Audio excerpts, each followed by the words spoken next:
As usual, we are live. It's early afternoon on Friday, August 22nd, a monumental week in American politics with the Democratic Convention. But we're not allowed to talk about politics on this show because Keith gives all his best stuff to Steve Gilmore, leaves me with the scraps. So Keith, the scraps this week, Apple, you are at your most controversial in defense of big tech, in defense of Apple? Surely not, Keith. Well, surely not. I don't know about surely not, Andrew. I mean, Apple, I'm kind of a hero worshiper of Apple, so let's declare that. So am I. I mean, Apple was dead on its knees, and Bill Gates loaned Steve Jobs $100 million back in the day. It really was going to go bust. And from Jobs going back after he left Next, or Next was acquired, it has now become the world's biggest company, $2 trillion this week, more today. I accept the miraculous nature of their near-death experience. That's all remarkable, and I think there's no equivalent. No one's doubting that. But now they're throwing their weight around. They're throwing people off their app store. Isn't that completely unacceptable? What happens if that was the week was on the App Store and for some reason or other they threw you off because you were in competition with them? So here's what it is, Andrew. It's like, let's say you invite me to stay in your house, in your spare bedroom, and you say, but you're not allowed to sleep with my wife and you can't steal anything from me. So I say, great, those are good rules. I'll do that. And then I come to your house and I do sleep with your wife and I steal your wallet. Epic has basically done that to Apple. It's gone into the App Store, agreeing to the rules, and it then secretly put its own billing system inside its app. And the minute Apple found it out, it closed them down. By the way, it did the same to Google, not just Apple. The second they were closed down, and that's, by the way, the logo on this, that funny Apple-looking thing with glasses. The minute they were closed down, they had a video and a lawsuit ready to go. So they basically baited Apple into a lawsuit by breaking Apple's rules.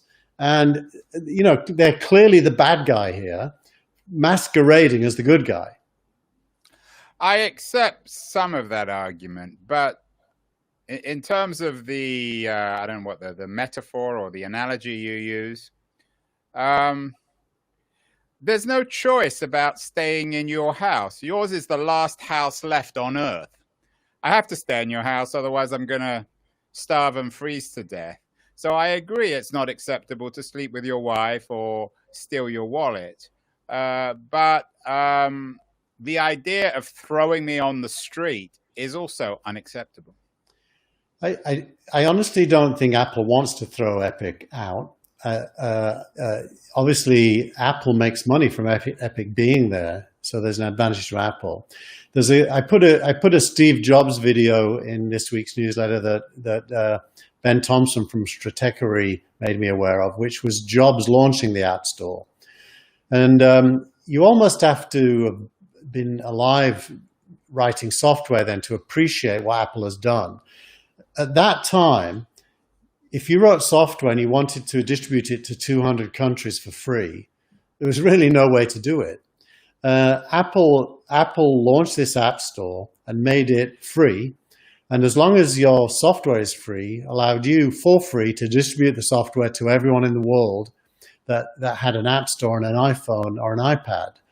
And that was a revelation. I mean, billions of dollars have been paid to developers since then. Now, if you charge, then Apple would take on all the credit card risk. They would give you access to the credit cards of all their subscribers and pay you 70% of every dollar taken back to you. And at the time, developers cheered in the aisles of the announcement, and probably still should be cheering, because the only way Epic gets Fortnite in front of Apple's 1 billion users is through the App Store. And it's not unreasonable, just like Walmart charges a bicycle company 30% of the sale price for putting the bike in Walmart, Apple charges 30% for putting your app in the App Store. It doesn't seem unreasonable to me.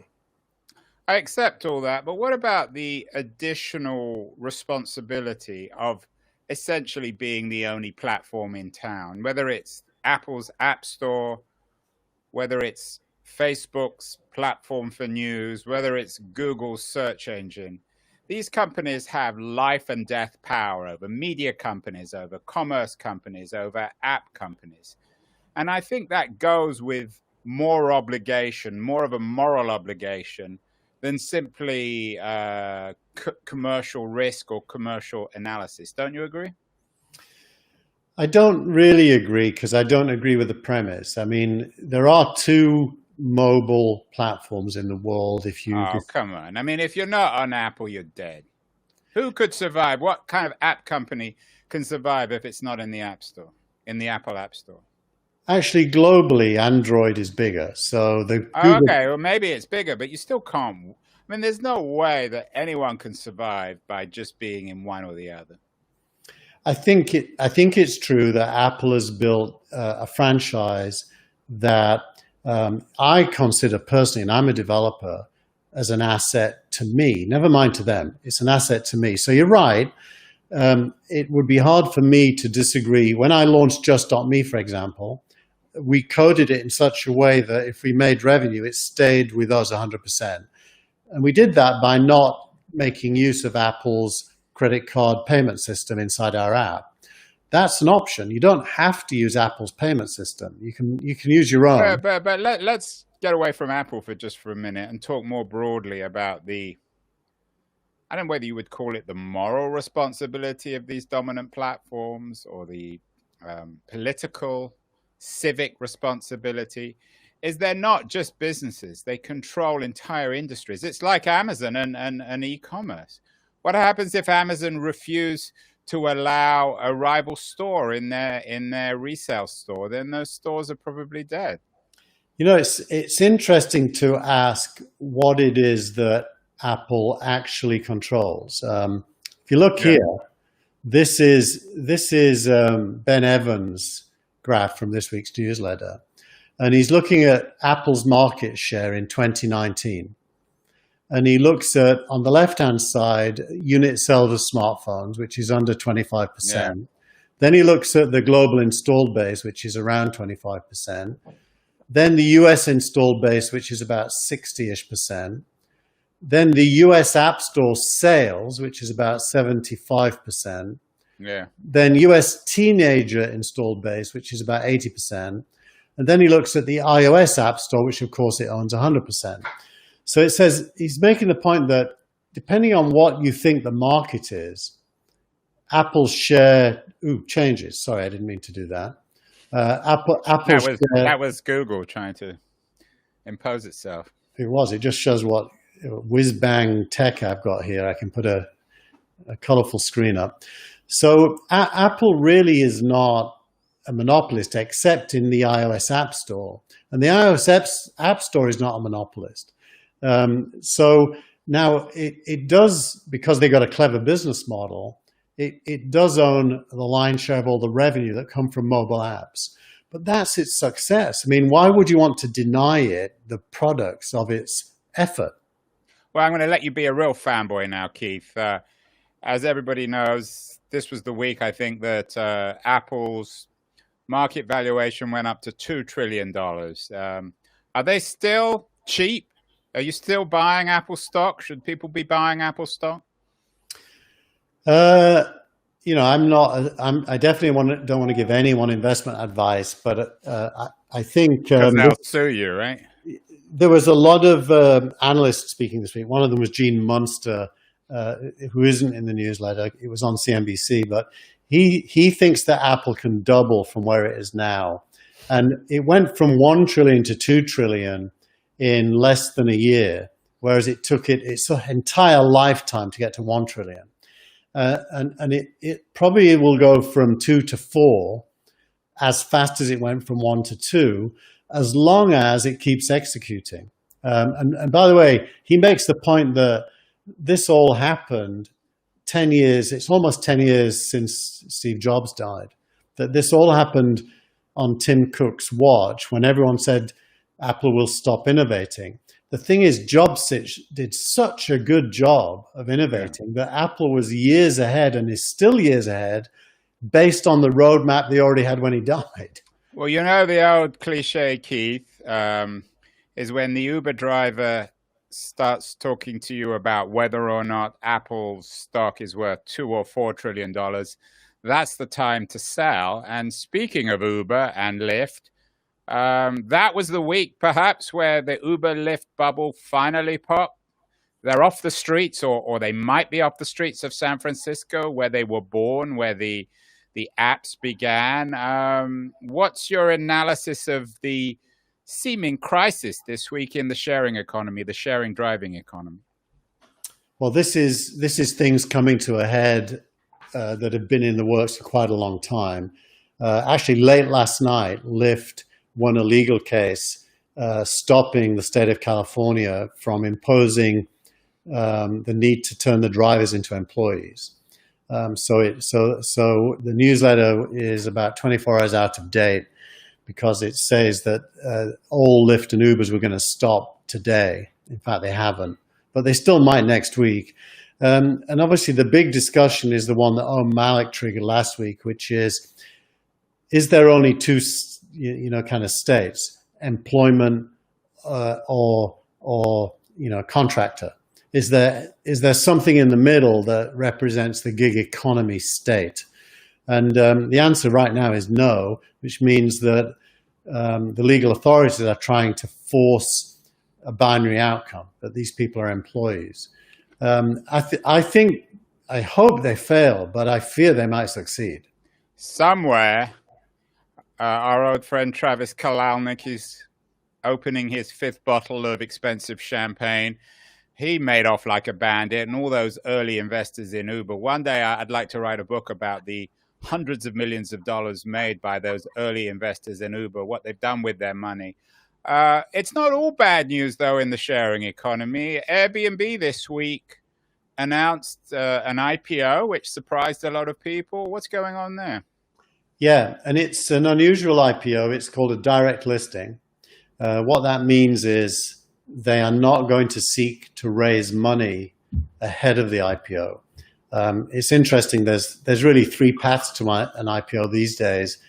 The one is just a regular IPO, in which case you take your company on a roadshow and you pitch to investors, and Morgan Stanley or whoever else you work with builds a book. And on the day of the IPO, they look at the book and say, well, we got 2 times as much money as we're selling. Therefore, the price is going to be this. Path 2 is a SPAC, a special purpose acquisition company. In that case, you also don't raise money. The money that's hot this week. Somebody else is coming out in favor of it. Bill Gurley. Bill Gurley. So he's a big player. He's a big heavy hitter. So suddenly they're becoming quite kosher, the SPACs. Well, he makes the point that SPACs are now competitive. So if you're a good company and you announce that you want to partner with a SPAC to go public, you can interview 5 of them, and they have to be competitive against each other to get your business. And what is a SPAC? It's a public vehicle sitting with cash in the bank, usually $500 million or more, waiting for a company to merge with, that by merging, the company goes public and gets the cash that's sitting on the balance sheet. And then the third path is a direct listing. That's what Airbnb is doing. That means they've already got enough cash. They don't need to raise cash. They want to make their stock tradable and therefore liquid for both investors and shareholders.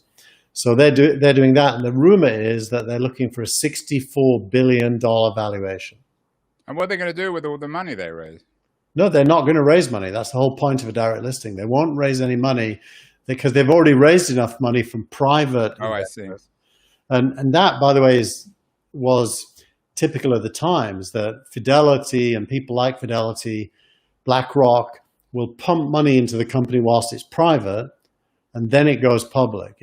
It's different than a SPAC, but the end result is you got all this money from private investors. So the end result's kind of similar, but it's a different path.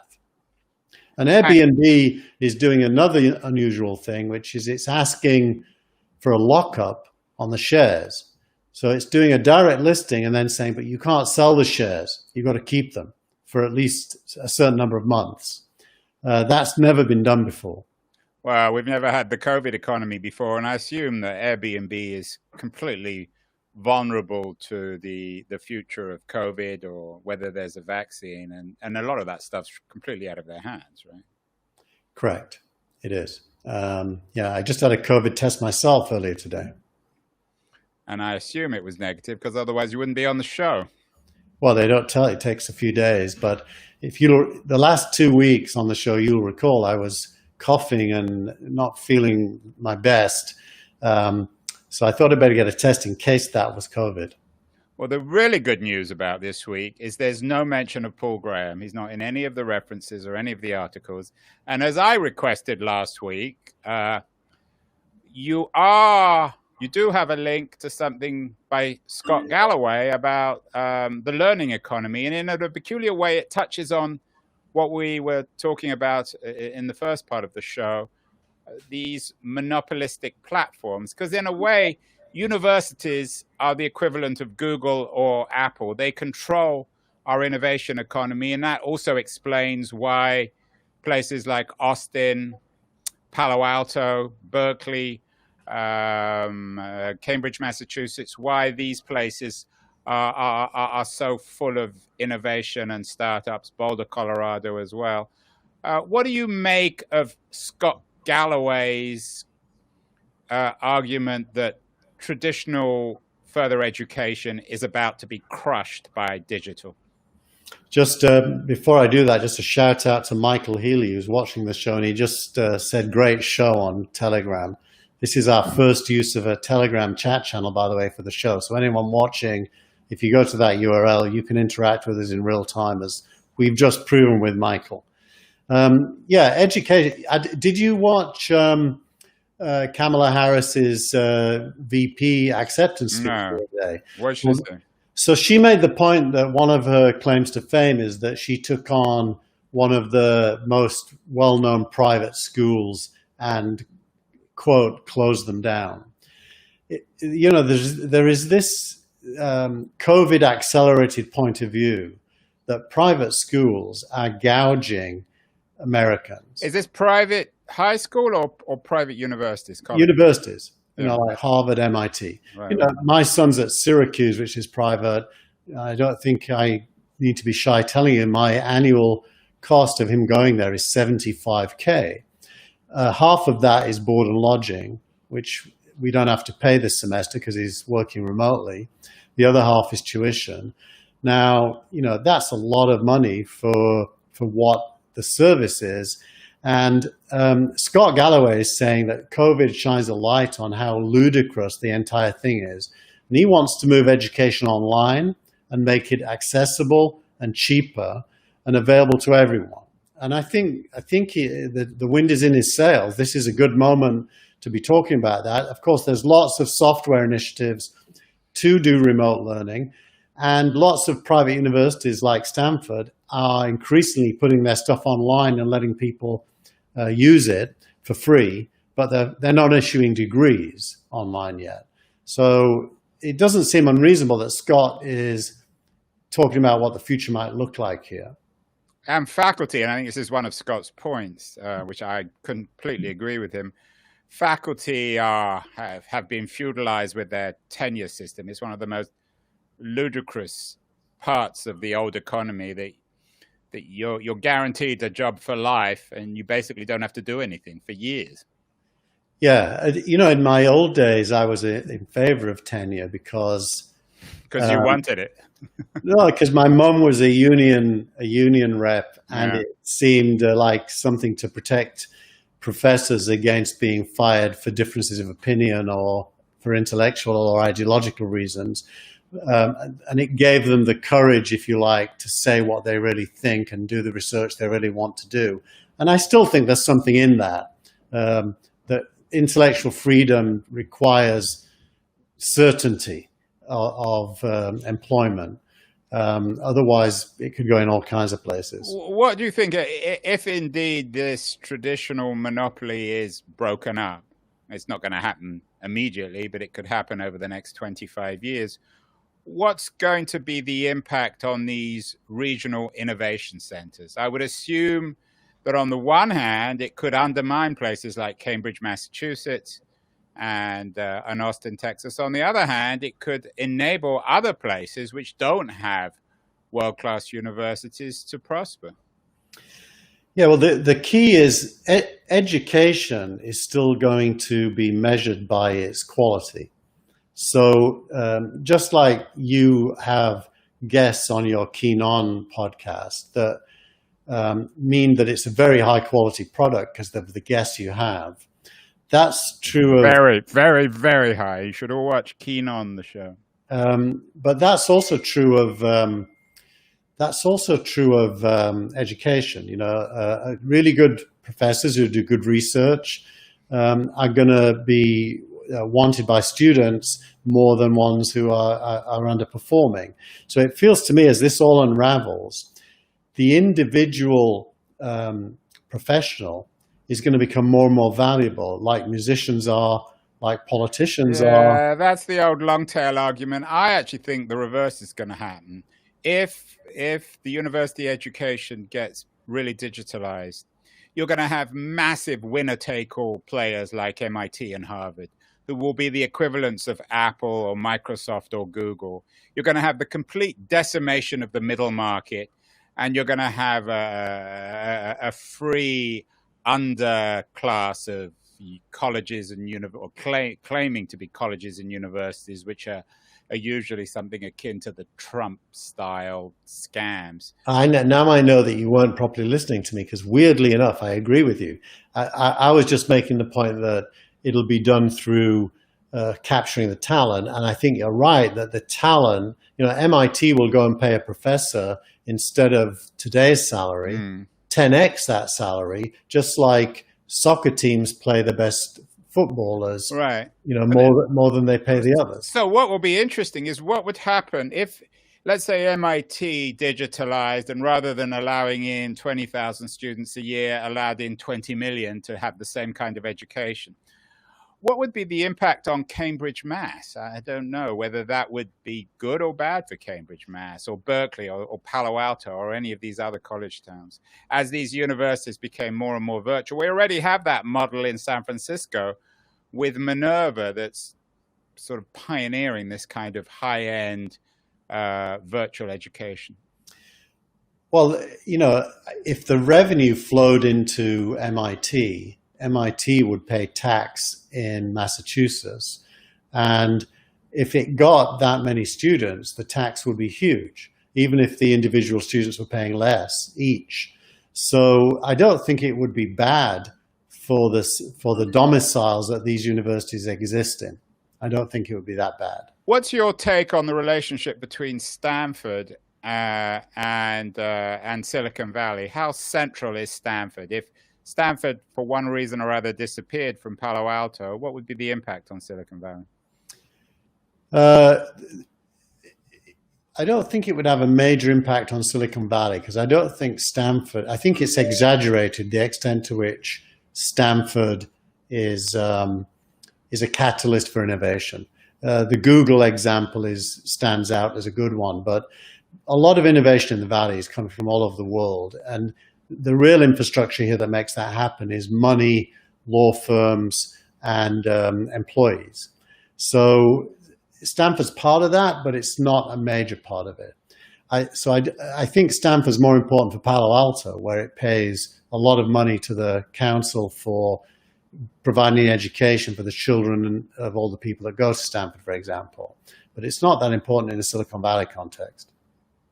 Actually, MIT is as important, and so is Berkeley, and so is Harvard here in the Valley. Well, finally, Keith, on to tweet of the week that touches on what Jeff Morris has described as the unbundling of Silicon Valley. Apparently, Palantir, who was certainly on one of my favorite companies, not one of most people's favorite companies, one of Peter Thiel's surveillance-style companies, They're moving out of Silicon Valley. I think they're going to Colorado. Firstly, should we be mourning the loss of Palantir in Silicon Valley? And secondly, does it represent the unbundling of Silicon Valley in your view? Silicon Valley's certainly taken a hit. I saw another stat this week that looked at the number of people leaving San Francisco compared to other major cities in the US since COVID. And it was a significant number outflow as opposed to inflow. So I've seen this before after the bubble burst in 2000. We've all seen it, yeah, time and time again. All these articles could be sort of just repeated ad nauseum. The end of San Francisco, everyone's leaving, and of course they always come back, and the real estate market seems to hold up very well. Yeah, and well, so it's basically a Kondratiev curve, isn't it? It's the boom and bust cycle, and you know the popular mythology here is that the real entrepreneurs stay, and the money seekers come and go, and that is probably not altogether inaccurate. And I think Palantir choosing to change its domicile is probably tax driven. I have no idea what the tax regime is in Denver, but Palantir being the kind of company it is, I suspect that might be a big part of the decision. What's your view on Palantir, by the way? It's out of the news probably on purpose, and they never seem to want anybody to know anything about it. They have close ties to the intelligence community. They are the beating heart of surveillance capitalism, both metaphorically and literally. It depends on your ideology. I'm a left libertarian, which means that I don't like state interference in anything. I like a small state when it comes to surveillance, and a big state when it comes to things like education and healthcare. So you're okay if Palantir is watching you all the time, you just don't want the US government to do so. Well, they're the same thing, aren't they? Well, so you're against Palantir, you're not a fan. I'm not a fan, other than as possibly a shareholder. Then I'd be a fan because they're making a lot of money. And Peter Thiel is, of course, their major backer. He left Silicon Valley to much acclaim, at least locally. A year or two ago, doesn't seem to have had any impact at all. No, Peter's a quandary to me. I mean, I never understood why he was a Trump supporter in the first place. I don't know how anybody who is trying to change the world for the better can support a narrow Republican point of view myself. But, you know, I'm just me. What do I know? And finally, changing the subject from Peter Thiel, do you expect the fires in California to have any impact on Silicon Valley? Is the air in Palo Alto as bad this week as it's been in Berkeley? You know, I was listening. When I went to my COVID test today, I was listening to the radio. There were 120,000 lightning strikes in 24 hours in California that have produced 376 fires. Will it affect Silicon Valley? No. Am I an expert on this stuff? No. But does the air stink? Yes. So our kids are all inside, the windows are all closed, and we got the air conditioning on, which is recirculating internal air. Well, I think the one thing we can say with confidence is that there will be a That Was the Week next week, although it's actually on a Sunday next week, right? Yeah, it's going to be late next week, everyone. Sunday for this recording, and that means late Sunday for the newsletter coming out. I'm driving my daughter across America to start college. If they cancel it, which they may well do in the next few days, then maybe we'll do